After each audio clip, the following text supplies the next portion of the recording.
Good morning, welcome back to my channel GS world group Sandesh. Bihar SI की new vacancy April में आने वाली है और 3300 वैकेंसी होगी। इसलिए आप जो न्यू वैकेंसी आएगी उसके लिए प्रिपेयर रहें और पीटी में जीएस पूछता है तो उसके लिए आप लोग तैयारी करें। आज हम लोग करंट का सेशन शुरू करेंगे। संघर्ष कठिन है किंतु सफलता बहुत मधुर है और होता है वही सफल जो पाने को आतुर है। पीयूष जगत में वही लक्ष्य पाता है यारों, जिसका जीवन सदा एक संघर्ष रहा हो यारों। अपने लाइफ में अंतिम तक संघर्ष करना चाहिए, या तो बहुत बड़ा अनुभव मिलेगा और नहीं तो सफलता प्राप्त होगी। इसलिए संघर्ष अपने अंतिम तक करना चाहिए। आज हम लोग करंट का सेशन शुरू करते हैं। अफ्रीकन कप ऑफ नेशंस का खिताब किसने जीता? अफ्रीकन कप ऑफ नेशंस का खिताब किसने जीता? तो सेनेगल ने जीता है। और उप विजेता कौन सा देश रहा है? उप विजेता रहा है मिस्र। और ये अफ्रीकी देशों का एक फुटबॉल प्रतियोगिता है। 1957 में इसकी शुरुआत की गई थी और पहली बार आयोजन किया गया था सूडान में। वर्तमान में इसमें सदस्य देशों की संख्या जो है 24 है और शुरुआत में 3 देशों ने इस प्रतियोगिता में हिस्सा लिया था। और इसका फाइनल कहाँ हुआ? कैमरून के याओंडे ओलंबे स्टेडियम में फाइनल मैच का आयोजन किया गया था। और पहली बार सबसे महत्वपूर्ण है कि अफ्रीकी कप ऑफ नेशंस की शुरुआत जो स्थापना हुई थी 1957 में और पहली बार आयोजन सूडान में। और यह अफ्रीकन देशों का प्रमुख फुटबॉल प्रतियोगिता है। और सेनेगल की राजधानी कहाँ है? सेनेगल की राजधानी है डकार। और मिस्र की राजधानी कहाँ है? मिस्र की राजधानी है काहिरा या अल कायरो भी कहा जाता है। और नील नदी का उपहार किस देश को कहा जाता है? नील नदी का उपहार मिस्र को कहा जाता है। नील नदी का उपहार किस देश को कहा जाता है? नील नदी का उपहार कहा जाता है मिस्र को कहा जाता है। और सिफकस का देश किसको कहा जाता है? सिफकस का देश किसको कहा जाता है? मिस्र को। और अरब लीग एक मुस्लिम देशों का एक संगठन है जिसकी स्थापना 1945 में हुई थी। अरब लीग का मुख्यालय कहाँ है? तो अरब लीग का मुख्यालय काहिरा में है। अरब लीग का मुख्यालय कहाँ है? काहिरा। अरब लीग का मुख्यालय कहाँ है? काहिरा में। बीजिंग शीतकालीन ओलंपिक में पहला गोल्ड मेडल किसने जीता है? तो थेरेसी जेटोंग। काफी इंपॉर्टेंट है प्रत्येक एग्जाम के लिए।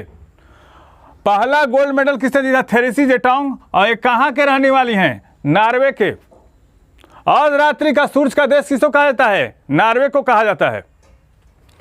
और शीतकालीन बीजिंग ओलंपिक में कनाडा के मैक्स पैरोट ने अपने प्रदर्शन से स्नोप स्टाइल में स्वर्ण पदक जीता है। और आयरिन स्काउटन ने बीजिंग शीतकालीन ओलंपिक खेलों में 3000 मीटर में 20 साल पुराना ओलंपिक रिकॉर्ड तोड़ते हुए स्वर्ण पदक जीता है। किस देश के रहने वाली हैं? ये नीदरलैंड की रहने वाली हैं। और शीतकालीन ओलंपिक में सबसे उम्रदराज खिलाड़ी कौन बनी हैं? तो क्लाउड पेचस्टिन। 49 साल इनका एज है। सबसे उम्रदराज खिलाड़ी कौन बनी हैं? क्लाउड पेचस्टिन बनी हैं, 49 साल। और इसका शुभंकर क्या रहा है? Bing Dwen Dwen. और बीजिंग एकमात्र शहर है जो शीतकालीन और ग्रीष्मकालीन दोनों ओलंपिक को आयोजित किया है। और इसमें 32 देशों ने भाग लिया, लेकिन कुछ विवादों के कारण इसमें अनेक देशों के राष्ट्राध्यक्ष जो है सम्मिलित नहीं हो पाए, जिसमें भारत भी था। जेएनयू की पहली महिला कुलपति किसको नियुक्त किया गया? पहली बार अब तक के इतिहास में 1969 में इसकी स्थापना के पश्चात पहली बार महिला कुलपति इसको नियुक्त किया गया है। उनका नाम क्या है? शांति श्री धूलिपदी पंडित। और ये 13वां कुलपति हैं। और उन्होंने एम जगदीश कुमार का स्थान लिया है, जिन्हें यूजीसी का अभी हाल फिलहाल में अध्यक्ष बनाया गया है। और इसकी स्थापना कब की गई थी? 22 अप्रैल 1969 को। 1966 में एक संसदीय अधिनियम के द्वारा जेएनयू की स्थापना की गई थी। हाल ही में पुनौरा धाम समाचार पत्रों में सुर्खियों में था। यह कहाँ स्थित है? बिहार में। और कहाँ है? सीतामढ़ी में। और क्यों चर्चित रहा इसके बारे में हम लोग जान लेते हैं। बिहार राज्य सरकार के अनुरोध पर केंद्रीय पर्यटन मंत्रालय ने बिहार के सीतामढ़ी में स्थित पुनौरा धाम को स्वदेश दर्शन योजना इसकी शुरुआत कब की गई थी? 2015 के अंतर्गत रामायण परिपथ में शामिल कर लिया गया है इस जगह को, पुनौरा धाम को। और पुनौरा धाम को प्रसाद योजना के तहत विकसित किया गया। ऐसी मान्यता है कि यहीं पर माता सीता का जन्म हुआ था। ये काफ़ी चर्चित क्वेश्चन रहेगा बीपीएससी के लिए। आईसीसी द्वारा अंडर 19 विश्व कप की मोस्ट वैल्यूएबल टीम का कप्तान किसको चुना गया है? तो यश धुल को। और 2 भारतीय इसमें सम्मिलित है। इस टीम में कौन कौन? राज बाबा और विक्की ओस्टवाल को शामिल किया गया है। और अंडर 19 विश्व कप जो है भारत ने कई बार जीता है? 5वीं बार जीता है। और इस टूर्नामेंट में अंडर 19 जो विश्व कप हुआ उसमें प्लेयर ऑफ द टूर्नामेंट किसको दिया गया? तो डेवाल्ड ब्रेविस को प्लेयर ऑफ द टूर्नामेंट, और प्लेयर ऑफ द मैच किसको दिया गया था? राज बाबा को दिया गया था। एनसीईआरटी के नए निदेशक कौन बने हैं? एनसीईआरटी के नए निदेशक बने हैं दिनेश प्रसाद सकलानी। और एनसीईआरटी की स्थापना कब की गई थी? एनसीईआरटी की स्थापना की गई थी 1961 में की गई थी। और इंडिगो एयरलाइंस के प्रबंध निदेशक कौन बने हैं? राहुल भाटिया। किस देश के प्रधानमंत्री हेक्टर वेलर ने हाल ही में इस्तीफा दिया है? पेरू में एक ऐसा नाटकीय घटनाक्रम हो रहा है कि एक साल में 3 प्रधानमंत्रियों ने इस्तीफा दे दिया। और पेरू के राष्ट्रपति कौन है? Pedro Castillo. और पेरू की राजधानी कहाँ है? लीमा है। और पेरू की मुद्रा कौन है? पेरू की मुद्रा है न्यू सोल। और पेरू के राष्ट्रपिता किसको कहा जाता है? साइमन बोलीवर, जिनके सम्मान में साइमन बोलीवर पुरस्कार दिया जाता है पत्रकारिता के क्षेत्र में। मिशन इंद्रधनुष 4.0 किसने लॉन्च किया है? केंद्रीय स्वास्थ्य मंत्री। कौन है केंद्रीय स्वास्थ्य मंत्री? मनसुख मांडविया। और क्यों लॉन्च किया गया है? पहले तो ये समझें कि मिशन इंद्रधनुष पहली बार कब लॉन्च किया गया था। तो मिशन इंद्रधनुष पहली बार भारत सरकार द्वारा 2004 में लॉन्च किया गया था। और ये 4थी बार लॉन्च किया गया है, 4था संस्करण है। इस मिशन का उद्देश्य 2 साल तक के बच्चों और गर्भवती महिलाओं के लिए पूर्ण टीकाकरण सुनिश्चित करना है। और मिशन इंद्रधनुष का जो प्रमुख उद्देश्य था वो टीकाकरण से ही था। भारतमाला परियोजना किसके लिए शुरू किया गया? भारतमाला परियोजना किया गया था राजमार्गों के विकास से संबंधित है, राजमार्गों के निर्माण से है, राजमार्गों के निर्माण से है। और सागरमाला परियोजना की शुरुआत किसके लिए की गई थी? बंदरगाहों के विकास से। सागरमाला परियोजना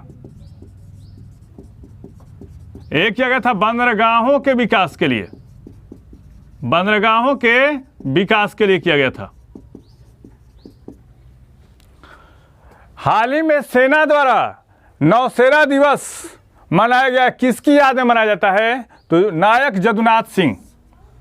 जब 26 अक्टूबर 1947 ईस्वी को कबायलियों ने भारत पर अटैक किया था तो उसमें नायक जदुनाथ सिंह ने अपना सर्वोच्च बलिदान दिया था।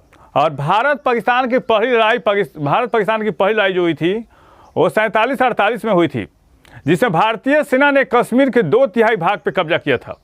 और उन्हीं के सर्वोच्च बलिदान को याद करने के लिए नौसेना दिवस मनाया जाता है। नौसेना है कहाँ है? नौसेना जो है JNK के राजौरी डिस्ट्रिक्ट में है, राजौरी डिस्ट्रिक्ट में है, राजौरी जिले में है। लता मंगेशकर की मृत्यु हो गई। उन्हें भारत रत्न कब दिया गया था? 2001 में दिया गया था। उनको पद्म भूषण कब दिया गया? 1969 में। उनको पद्म विभूषण कब दिया गया? 1999 में। और उनको दादा साहब फाल्के पुरस्कार कब दिया गया? 1989 में। और उनको film fair life time achievement award कब दिया गया? 1993 में। उनका जन्म कहाँ हुआ था? इंदौर में। कब हुआ था? 28 सितंबर 1929 ईस्वी को। और 6 फरवरी 2022 को उनकी मृत्यु हो गई। इस चैनल के माध्यम से सही विषयों का तथ्यपरक विश्लेषण किया जा रहा है। आप इस चैनल से जुड़िए, लाइक कीजिए, सब्सक्राइब कीजिए। धन्यवाद।